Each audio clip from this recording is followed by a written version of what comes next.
এই শীতে সবার পছন্দের এমন একটা রেসিপি নিয়ে আজকে হাজির হয়েছি। আশা করছি সবার অনেক পছন্দ হবে। হ্যালো এভরিওয়ান, আসসালামু আলাইকুম। আপনারা সবাই কেমন আছেন? আশা করছি সবাই অনেক অনেক অনেক ভালো আছেন। আর এই জন্য আমি প্রথমে চুলার মধ্যে একটা কড়াই বসিয়ে চুলাটা অন করে দিয়েছি।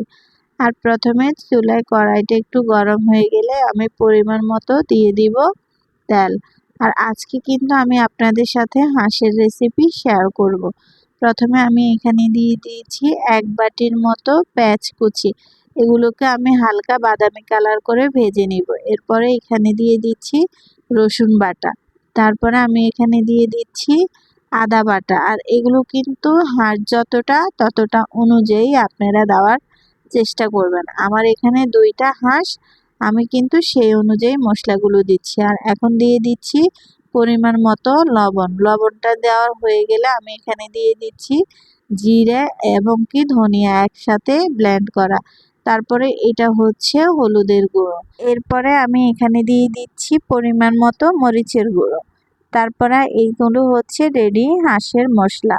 আর এগুলো দিলে কিন্তু হাঁস থেকে একটু দারুণ স্মেল আসে। আর এখন দিয়ে দিচ্ছি গোটা মশলা, দারচিনি, তেজপাতা, এলাচ আর সাথে কয়েকটা লং আর গোলমরিচ। এগুলা সব দেওয়া হয়ে গেলে আমি কিন্তু এই মশলাগুলোকে ভালো করে কষিয়ে নিব। আর হাঁসের থেকে যেহেতু একটু স্মেল আসে সেজন্য আমি এখানে দিয়ে দিচ্ছি 1 চামচের মতো সয়া সস আর 2 চামচের মতো টমেটোর সস। এগুলো দিয়ে কিন্তু আমি আবারও একটু ভালো করে নেড়েচেড়ে মশলাগুলোকে একদম কষিয়ে যখন তেল উঠে যাবে তখন এখানে দিয়ে দিচ্ছি একটু পানি। পানিগুলো দিয়ে কিন্তু আমি আবারও কিছুক্ষণ নেড়েচেড়ে এটাকে ঢাকা দিয়ে রাখবো একদম যখন মশলা থেকে তেল উঠে যাবে সেই পর্যন্ত। এরপরে আমি ঢাকাটা তুলে নিয়েছি। ঢাকাটা তুলে নিয়ে আমি কিন্তু এগুলোকে একটু হালকা করে নেড়েচেড়ে দিয়েছি। আর এখন দিয়ে দিব হাঁসের মাংসগুলো।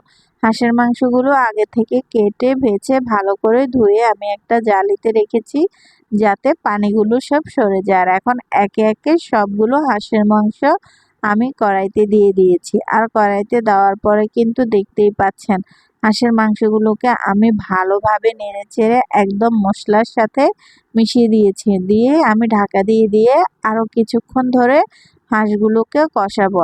আর হাঁসের মাংস বলেন কিংবা মুরগির মাংস, গরুর মাংস, যেই মাংস হোক না কেন, এগুলো যত বেশি কষানো হয় ততই কিন্তু খেতে মজা হয়।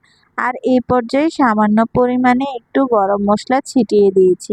দিয়ে কিন্তু আমি আবারও ভালো করে কিছুক্ষণ নাড়াচাড়া করব। নাড়াচাড়া করে কিন্তু আমি আবারও ঢাকা দিয়ে কিছুক্ষণ পর্যন্ত ভালো করে হাঁসের মাংসগুলোকে কষিয়ে নিব। আর কষানো হয়ে গেলে আমি এখানে দিয়ে দিব একদম ফুটন্ত গরম পানি। গরম পানি দেওয়া হয়ে গেলে আমি একটু নেড়েচেড়ে এখানে 4-5টার মতো আস্ত রসুন দিয়ে দিয়েছি। হাঁসের মাংসতে কিন্তু আস্ত রসুন দিলে খেতে অনেক মজা হয়। এরপরে আমি ঢাকা দিয়ে রেখে দিয়েছি।